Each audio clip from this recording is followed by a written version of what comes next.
আচ্ছা বলো তো, কার কার ঝিঙে সবজিটা খুব পছন্দ? জানি অনেকেরই পছন্দ না, বাট আমার খুব ভালো লাগে। আমি মাঝে মাঝে রান্না করি।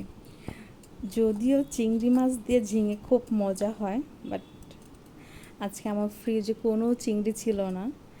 মনে হলো চিংড়ি নাই তো কী হয়েছে, ফ্রিজে কই মাছ আছে, ওইটা দিয়েই রান্না করি, যেহেতু খেতে ইচ্ছে করছে। তো প্রথমে ছিলকাগুলো ছিলে ছোট ছোট টুকরো করে নেব।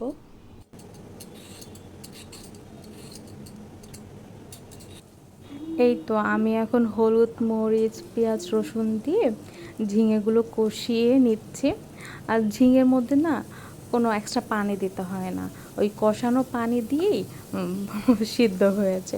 তো আমারও কোনো এক্সট্রা পানি দিতে হয়নি। আমি সবগুলো ঝিঙে দিয়ে দিলাম, দেওয়ার পর এখন একটু নেড়ে চেড়ে ঢেকে দিব।